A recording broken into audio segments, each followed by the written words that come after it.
Let's check yourself, Peckerwood. The fucking I'm about to book your ass. Bare Perbahaners in Patch Yes, yang artinya halo apa kabar. Kali ini saya akan merangkum sebuah film berjudul Shot Caller yang dirilis tahun 2017 dengan rating 7,3 di IMDb. Film ini disutradarai oleh Rick Roman dan dibintangi oleh beberapa aktor yang tidak terlalu terkenal.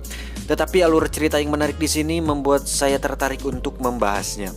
Dan karena nanti sore saya harus berangkat ke London untuk menghadiri acara hitanan anaknya David Beckham, jadi tanpa berlama-lama langsung saja siapkan handsfree, simetriskan posisi rebahan. Selamat menonton dan check it out.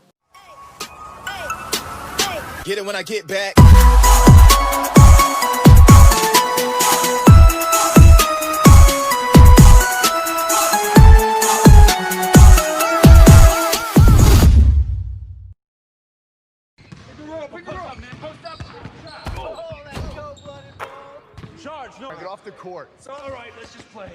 Film ini akan bercerita tentang seorang pria bernama Jacob.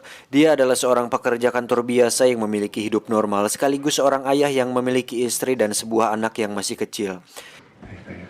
Hey. I just showered, love. Wait.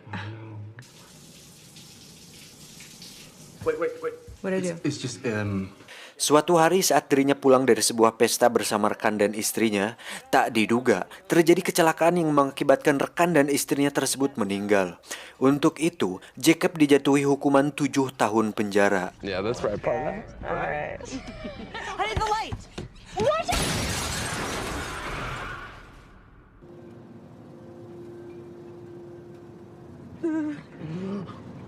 Dan disinilah semuanya berawal.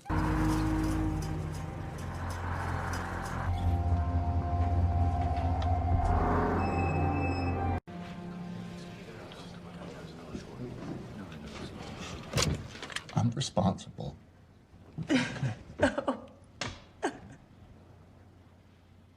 Jacob yang baru pertama kali masuk penjara harus bisa menyesuaikan diri untuk bisa bertahan hidup di penjara tersebut.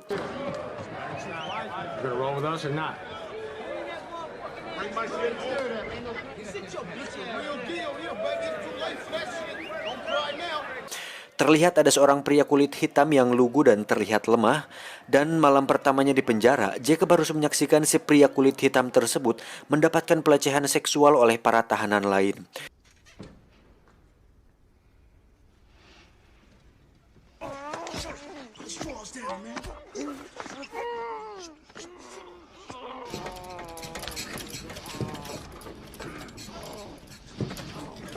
Di situ Jacob sadar bahwa untuk bertahan hidup di penjara, dirinya harus terlihat kuat dan punya keberanian di sana. Untuk itu, Jacob pun melakukan perkelahian dengan salah satu anggota geng di sana, sehingga dirinya harus mendekam di ruang isolasi selama 30 hari.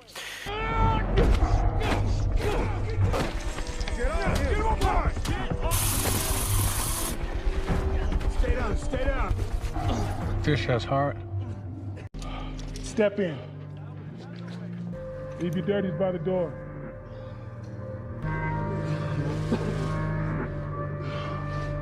Ketika bebas, salah satu kelompok gangster di penjara itu pun tertarik pada Jacob dan merekrutnya sebagai salah satu anggota dari mereka. You stick to your own race. The only thing we got in here is our respect. The safety of these numbers comes with a price. There are no free rides here. Everyone puts in work. Di sisi lain, istri Jacob pun mengeluhkan bahwa tabungannya sudah mulai menipis dan bingung mencari uang kemana lagi. Dia pun meminta izin kepada Jacob untuk menjadi seorang LC di sebuah tempat karaoke. Semua hal yang ada di penjara itu tidak gratis, termasuk saat dirinya bergabung dengan gangster tersebut. Jacob pun diminta untuk menyelundupkan sebuah heroin yang dibungkus dengan balon karet untuk kemudian dimasukkan ke lubang bool atau anus agar tidak diketahui oleh para sipir. Dan Jacob pun melakukannya.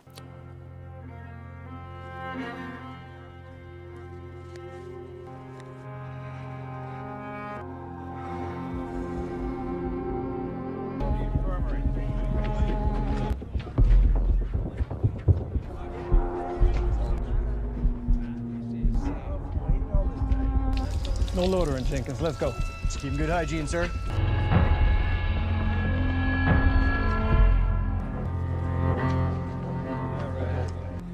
Keep putting in that work, money man. Tidak cukup sampai situ, jika Jacob ingin benar-benar masuk lebih dalam ke kelompok gangster tersebut, Jacob harus membunuh seorang tahanan dari geng lain di sana. Di sini, barulah Jacob harus berpikir berulang kali untuk melakukannya. Dan jika Jacob mundur saat ini, otomatis rasa aman yang didapatkannya saat ini akan lenyap seketika. Untuk itu, Jacob pun memberanikan diri untuk melakukannya. Dan itu adalah pembunuhan pertama yang dilakukan Jacob selama hidupnya.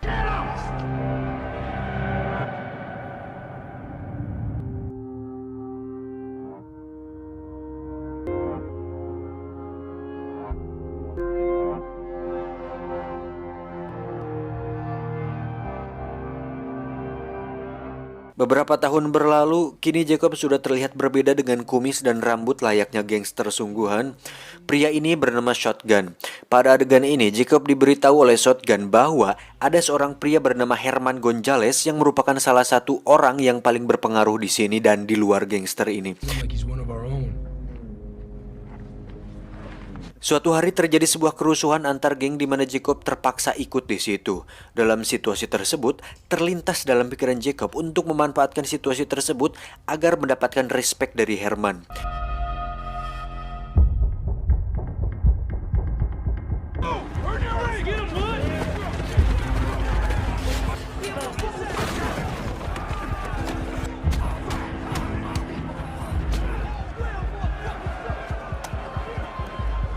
Saat salah seorang tahanan akan menyerang Herman, Jacob langsung mengejarnya dan berhasil membunuh tahanan tersebut, sehingga Herman merasa berhutang budi padanya.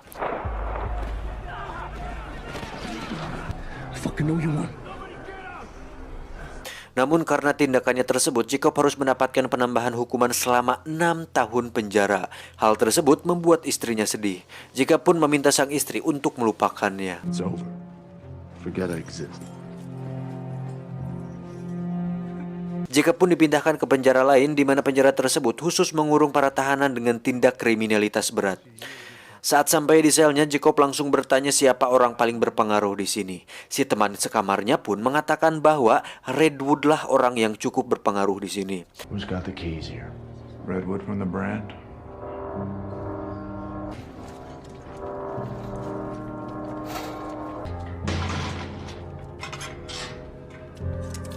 Setelah saling bertatap muka, mereka pun melakukan percakapan dan Redwood mengatakan bahwa dia bukanlah penguasa sebenarnya di dunia gangster karena hanya ada satu pemimpin tertinggi yang bernama The Beast. The Beast sendiri dikurung terpisah dengan yang lain karena tempat tersebut khusus untuk tahanan berbahaya. Untuk itu Jacob pun melakukan perkelahian dengan salah satu tahanan berbahaya di sana.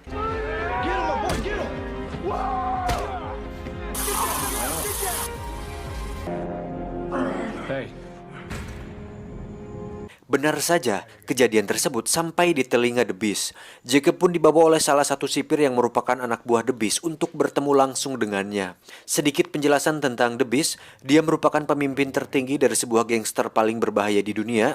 Walaupun dia berada di penjara, The Beast masih bisa mengendalikan keadaan di luar dan begitu pun di dalam penjara. Contohnya sipir yang bernama Robert ini. Dia menerima setoran setiap bulan dengan menjadi tangan kanan dari The Beast, dan hal itu membuat The Beast merupakan salah satu orang paling berbahaya di sana. Dengan masuknya Jacob di lingkaran ini membuatnya harus menuruti semua perintah dari The Beast, dan Jacob resmi menjadi tangan kanan The Beast sekarang. Welcome to the family, brother. Beberapa tahun berlalu, Jacob pun mendapat pengurangan masa tahanan sehingga beberapa hari lagi dia akan bebas dari penjara. Itu membuat Jacob lega karena akhirnya dia bisa mengakhiri semua mimpi buruk ini. Tapi ternyata tidak semudah itu kawan, karena The Beast memberikan tugas kepada Jacob untuk mengurus bisnisnya di luar sana. Jacob yang menolak pun dipaksa untuk mau, karena The Beast mengancam keselamatan anak dan istrinya jika dia menolak. Untuk itu Jacob pun mau tidak mau terpaksa harus menurutinya. Think of your family in this decision. Excuse me. Did I stop? Setelah keluar dari penjara, Jacob pun langsung disambut oleh Shotgun yang sudah keluar 2 tahun yang lalu. Dia pun mengajak Jacob ke sebuah pesta untuk menyambut kedatangannya. Tapi tiba-tiba terjadi penembakan di pesta tersebut yang sepertinya ditujukan kepada Jacob. Entah siapa yang menyuruhnya, tapi kita akan tahu nanti. Esoknya Jacob langsung menemui Herman Gonzalez yang merupakan pria yang pernah ditolong oleh Jacob waktu di penjara. Tujuan Jacob datang ke sini adalah untuk berbisnis senjata sesuai dengan perintah dari The Beast.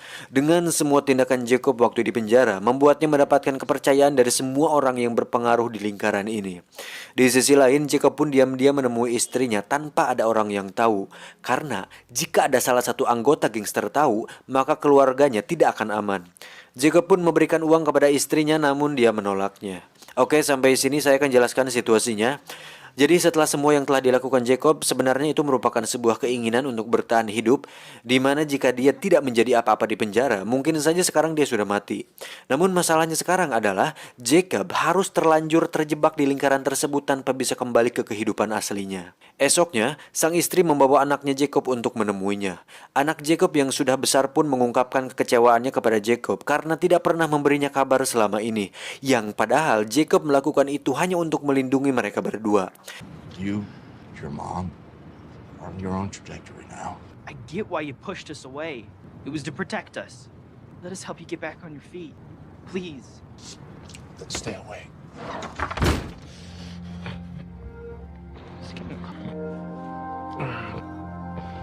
Tak bisa tinggal diam, Jacob pun memutuskan untuk membuat sebuah rencana demi mengakhiri ini semua.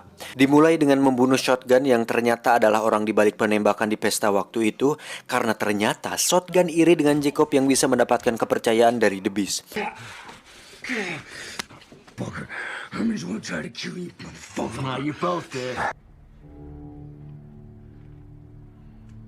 Selanjutnya, Jacob hanya tinggal mengurusi bisnis The Beast. Di tengah perjalanan, Jacob pun diam-diam memberikan lokasi transaksi senjata tersebut ke pihak kepolisian. Jadi, ketika sampai, polisi langsung menggerebek lokasi tersebut dan terjadilah tembak-tembakan yang mengakibatkan Herman dan semua anggota gangster mati. Jacob yang sudah mengetahui itu hanya tiarap dan menjadi satu-satunya orang yang selamat dalam insiden itu. Dan disinilah dia sekarang. Polisi menawari kebebasan kepada Jacob dengan satu syarat, Jacob harus memberitahu semua bisnis dan bukti kejahatan The Beast. Namun, Jacob menolak karena dia tahu bahwa jika dia melakukannya, maka keluarganya akan dalam bahaya. Dan Jacob lebih memilih kembali ke penjara. Dan kalian tahu ke penjara mana dia dikirimkan? Ya, ke penjara di mana Beast berada. Tapi bukan itu kejutannya, karena ternyata Jacob sudah memikirkan semua ini, di mana dia menyelundupkan sebuah silet yang sengaja disembunyikan di dalam lubang boolnya. Saatnya tiba, Jacob pun harus menemui The Beast di tempat yang sama. The Beast yang sudah tahu bahwa Jacob berkhianat, mengatakan bahwa keluarga Jacob akan mati di luar sana. Oh, we'll see about that. When your old lady and kid are lying in blood. Saat akan dibawa kembali ke sel, Jacob langsung mengeluarkan siletnya dan memaksa Robert untuk masuk ke dalam kurungan. Jacob pun mengambil kunci kurungan tersebut dan membuka kurungan The Beast. Dari situ terjadi pertarungan di antara mereka berdua yang dimenangkan oleh Jacob. The Beast pun tewas dengan leher digorok menggunakan silet yang dibawa oleh Jacob. Setelah The Beast tidak ada, Jacob pun menjadi satu-satunya orang yang berkuasa sekarang. Robert diminta untuk tutup mulut tentang masalah ini dengan imbalan bayaran 3 kali lipat yang pernah diberikan oleh The Beast. Robert pun menurutinya. You're running the show. Setelah semua yang terjadi, akhirnya Jacob pun bisa tenang karena anak dan istrinya bisa tenang dan aman di luar sana. Dan Jacob sendiri harus menerima fakta bahwa dirinya akan mendekam di penjara selamanya. Tamat, ending yang cukup membagongkan. Pesan yang bisa kita ambil dari film ini adalah lakukan yang terbaik untuk orang yang kamu cintai. Jangan seperti Squidward yang hanya memikirkan klarinetnya. Saya John, sampai jumpa di video selanjutnya. BPKB Pesawat Antariksa.